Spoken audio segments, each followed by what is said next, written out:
Claudia Villegas. Ella es periodista de Proceso y directora de la revista Fortuna. Los lunes tenemos este comentario que aquí inicia. Claudia, buenas tardes. Buenas tardes, Julio, ¿cómo están todos y todas? Todos y todas bien, afortunadamente creo, Claudia.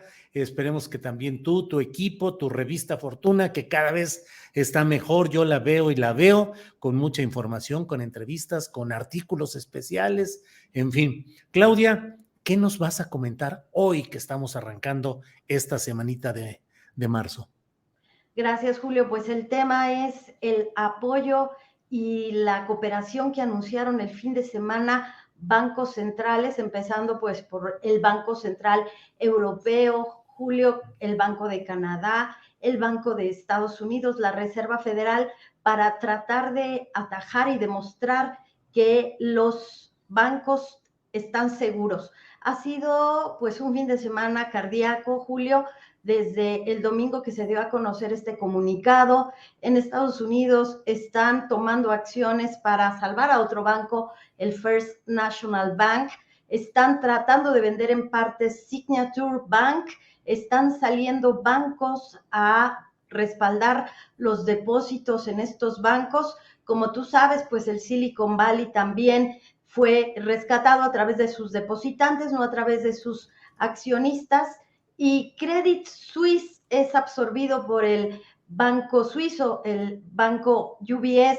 Julio, creo que tenemos una semana de mucha inestabilidad y para pues la cereza en el pastel es que mañana tenemos decisión del Banco de la Reserva Federal el 22 de marzo y Julio, pues todo lo que se espera, perdón, el próximo 22, hoy es 20 de marzo, y todo lo que se espera, Julio, es una decisión pues cardíaca por parte de la Reserva Federal. En pocas palabras, quiero explicarles que este fenómeno es un fenómeno de confianza en quien emitió estos bonos que están en el balance de muchos bancos, que no es otro que el Banco de la Reserva Federal, que está saliendo con todo a demostrar que el dinero está seguro y que el Banco de la Reserva Federal va a responder, Julio.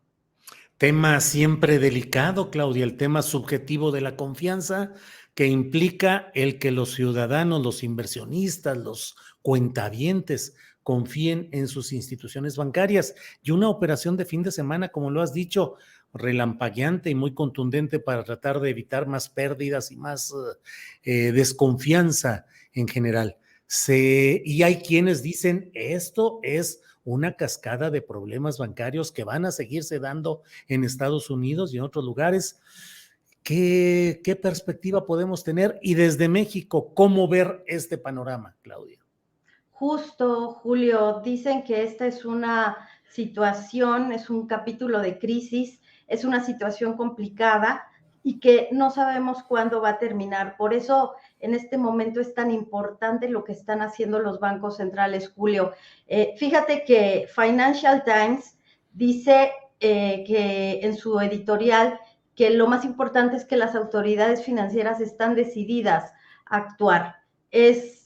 A diferencia de 2008, tenemos dos factores en contra. Tenemos inflación y tenemos también problemas de recesión. Eso no sucedía en 2008. Después también tenemos problemas de un alto endeudamiento por parte de muchos gobiernos. En Francia, el gobierno francés está diciendo que su banca no tiene estos canales de conducción de crisis.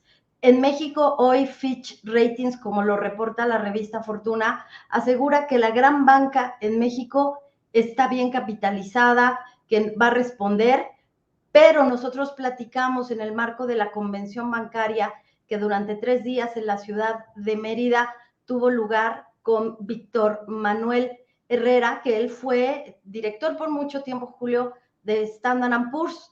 Y ahí en el pasillo Víctor nos dijo, puede ser que en este momento no le afecte a la banca esta crisis, porque a diferencia de los bancos de Estados Unidos, bueno, pues con las diferencias en rendimientos, no era una buena idea, ¿verdad, Julio? Tener bonos del Tesoro de Estados Unidos cuando los CETES te pagan más. Por eso es que no tenemos canales de comunicación, porque tenemos bancos que invirtieron pues en otros instrumentos que no tenían el nivel de los bonos del Tesoro, porque simplemente les convenía más invertir en CETES. Pero bueno, el tema, Julio, es que no nos va a afectar por el momento, pero habrá un impacto en la economía de Estados Unidos. De hecho, si somos un poco curiosos, si nos metemos a ver qué está sucediendo con las emisoras que tienen que ver con el mercado de consumo, del retail, que es a donde va a impactar el crédito, porque también por ahí del viernes de Wall Street Journal dio a conocer que había una gran cantidad de bancos pequeños y medianos, unos 150, que estaban en la misma situación que el Silicon Valley Bank, que el Signature Bank, que ahora el First National Bank. Entonces, Julio, de lo que estamos hablando es que si bien esta crisis en Estados Unidos comienza con depositantes de alto poder adquisitivo, vamos a comenzar a ver el impacto en el consumo. Y ahí es donde nos puede pegar a los mexicanos, porque la economía de Estados Unidos puede comenzar a ralentizarse, a hacerse más lenta, Julio. Y bueno, pues entonces vamos a ver este impacto. Y lo que dijeron los banqueros, como si tampoco existiera la crisis, es que ellos esperan que el crédito en México pase de 30 a 120 mil millones de pesos, Julio. También allá estaban muy optimistas. Vaya, Claudia, pues sí, esa ralentización de la economía, el hacerse más lenta en Estados Unidos, implicaría que consumieran menos los productos que nosotros les enviemos y que de esa misma manera, pues empiece alguna menos ingreso de divisas, Claudia. Bueno, eso también podría ser un impacto, Julio, porque hasta ahora, durante los 3 años que hemos vivido de pandemia, pues vimos cómo las remesas fueron aumenten y aumenten porque no hubo esta recesión, no se ha presentado, pero en este momento, Julio, este problema de una excesiva permisividad en la regulación de los bancos en Estados Unidos, bancos fintech, bancos dedicados a financiar a estas empresas de alto crecimiento, las famosas startups, y todo lo que sucedió durante la pandemia en Estados Unidos, haciendo crecer una economía a través no solamente de la tecnología, sino también a través de los apoyos, Julio. Bueno, eso hizo también que las remesas para nosotros fueran uno de los principales recursos del ahorro interno. Como tú sabes, una de las primeras pues son las afores, y las remesas ya representan nuestro principal ingreso de divisas. Entonces, ahí podríamos tener otra debilidad, Julio, y por ahora los bancos mexicanos aseguran que están bien capitalizados. Eso hasta que comiencen a tener problemas en sus países, porque como vimos en 2008, Julio, ¿tú te acuerdas cómo BBVA pues comenzaba a enviar dividendos hacia sus países para apoyarlos? Cómo se hizo el Banco de la Reserva Federal de Citi, y cómo también como sucedió ahora en Suiza, Julio, no se hizo caso de muchas de los propios cajones regulatorios para salvarlos de la crisis. Allá en Estados Unidos se habla de que ya no se está fijando la autoridad suiza en el llamado riesgo moral o moral hazard, de cómo se manda dinero de los contribuyentes, porque lo más importante es parar la crisis.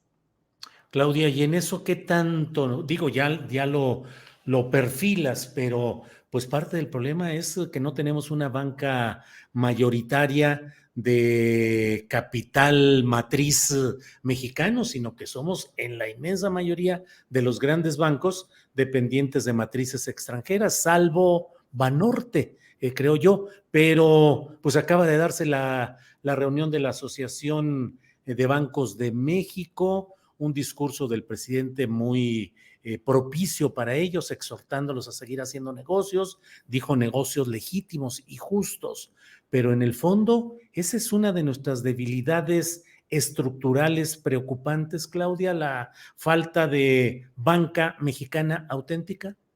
A mí me parece que sí, Julio, y en este discurso muy emotivo, a veces un poco abigarrado, de Daniel Becker, presidente saliente de los banqueros, les decía en una especie de arenga a los banqueros: no hay cambio estructural en la economía sin un gran banco. Decídanse, señores, a invertir en este país, porque como tú sabes, Julio, y como nuestros amigos de la audiencia están enterados, Daniel Becker sigue en la puja por el gran banco de nuestro país.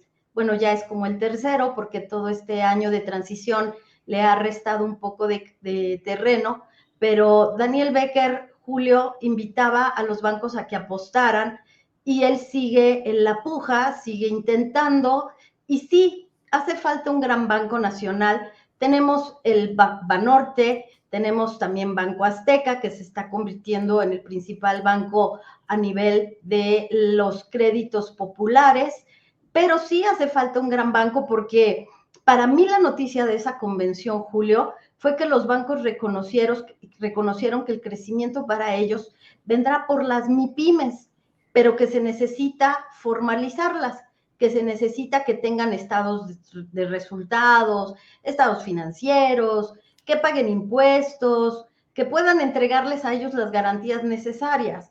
Pero qué paradójico, Julio, cuando las MIPYMES, para lograr todo eso, lo que necesitan es capital. Entonces, un banco nacional podría apostar por ello, mientras que un banco extranjero difícilmente podría cambiar todas sus políticas. Pero ahí hay una regulación dada a conocer el 13 de marzo que aparentemente les va a disminuir las regulaciones, los cajones de capitalización de la banca para que le puedan dar a las MIPYMES. Entonces podríamos comenzar a ver, Julio, algo interesante. Claudia, pues como siempre, muy agradecidos de tu comentario económico de este lunes, a reserva de lo que desees agregar, nosotros siempre agradecidos contigo. Gracias, Julio. Solo pues observar que en medio de esta crisis de volatilidad, Bitcoin está volando, está convirtiéndose en este valor refugio del que tanto hemos hablado, las criptomonedas, el blockchain, también el oro se está convirtiendo en un refugio. El tipo de cambio hoy en niveles de 18, porque tenemos un mercado que está en asueto, pero los próximos días serán muy relevantes, porque si la Reserva Federal decide que, a pesar de toda esta destrucción de valor que vive la economía de Estados Unidos y los riesgos con Europa, la inflación sigue subiendo, pues vamos a tener incremento en tasas otra vez, y eso será pues un asunto muy complejo para la banca. Pero hay que estar pendientes, Julio. Por el momento la economía mexicana, los bancos que operan aquí en México siguen firmes.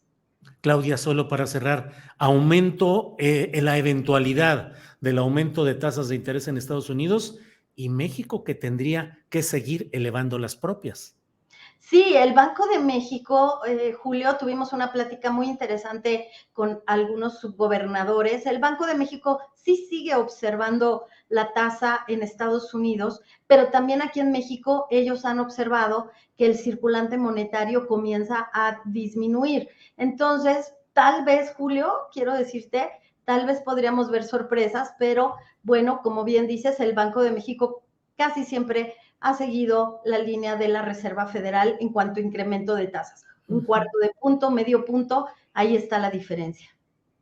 Claudia, como siempre, muchas gracias por tu orientación, la información, el contexto. Muchas gracias, Claudia, y seguimos leyendo la revista Fortuna. Gracias, Y Claudia. nos hace un favor, Julio. Gracias. Bonito. Hasta luego. Gracias.